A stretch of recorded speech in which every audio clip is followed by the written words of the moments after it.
The old cabin stood nestled amidst towering pines, a beacon of warmth in the deepening twilight. It was Julie's 30th, and laughter echoed through the crisp mountain air. Inside, 5 friends celebrated. Emily, the life of the party; Ben, the quiet observer; Liam, the charming jokester; Chris, the responsible one; and Julie, the birthday girl, radiant with joy. A crackling fire cast dancing shadows on the walls, the scent of pine and wood smoke filling the air. They were happy, oblivious to the sinister turn their celebration was about to take. Julie unwrapped her gifts, her laughter echoing through the cabin.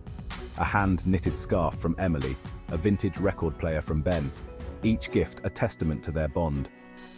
As the night deepened, Liam poured shots of tequila, his eyes twinkling mischievously. To Julie he toasted, "May your next decade be filled with adventure."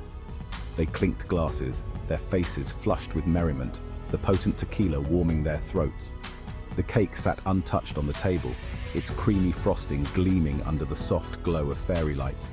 Music played softly in the background, a counterpoint to their animated conversation. Stories were shared, secrets confessed, and laughter flowed freely. It was a night of pure, unadulterated friendship, a night they would remember forever, but not for the reasons they thought. As the hours melted away, a strange quiet descended upon the cabin. The playful banter ceased, replaced by an unsettling silence. One by one, they started to feel it, a creeping nausea, a dizziness that wouldn't abate. Julie clutched her stomach, her face pale. "What's happening?" she whispered, her voice laced with fear. The carefree atmosphere evaporated, replaced by a chilling premonition of something terribly wrong. Liam, his usual humor gone, slumped against the wall, his breathing shallow. Emily, her eyes wide with panic, gripped the edge of the table, her knuckles white. Chris, ever the pragmatist, rummaged through the first aid kit, his movements frantic. "We need to get help," he muttered, his voice tight with urgency. But the nearest town was miles away, the road treacherous and winding. Ben, his face contorted in pain, collapsed onto the floor, his body racked with spasms. Julie, struggling to stay conscious, crawled towards her phone, but her fingers fumbled, the device slipping from her grasp. The room spun, the laughter and joy of moments ago, a distant memory. Panic clawed at her throat, choking her, stealing her breath. Through the haze of pain, a terrifying realization dawned on Julie. They'd been poisoned. But who would do such a thing, and why? The questions swirled in her mind, adding to the terror that gripped her heart. The fire crackled in the hearth, a macabre soundtrack to their silent suffering. One by one, her friends succumbed to the insidious poison coursing through their veins. Their laughter was replaced by groans of pain, their joy by the cold grip of death.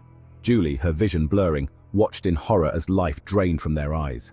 The cabin, once filled with warmth and celebration, became a tomb, the silence broken only by her own ragged breaths. 3 years had passed, yet the memories remained, vivid and agonizing. Julie stood before the dilapidated cabin, its wooden frame weathered by time and neglect. The once bright paint peeled, revealing the grey wood beneath, a testament to the tragedy it held within. The laughter, the joy, the terror, it all came rushing back, threatening to drown her in its intensity. The forest, once a source of peace and tranquility, now felt oppressive, the silence broken only by the rustling of leaves and the distant cry of a bird. The air hung heavy with the scent of damp earth and decay, a chilling reminder of the life that had been extinguished within those walls. She could almost hear the echoes of their laughter, see their smiling faces in the dappled sunlight that filtered through the trees. Taking a deep breath, Julie pushed open the creaking door. Dust motes danced in the slivers of sunlight that pierced the gloom. The air was stale and thick with the weight of forgotten memories. The furniture lay shrouded in dust-covered sheets, like ghosts of a happier time. Every corner held a memory, every shadow a whisper of the friends she had lost. She had returned to seek answers, to understand the how and why of that dreadful night. Driven by guilt and a thirst for justice, she was determined to unearth the truth, no matter how painful it might be.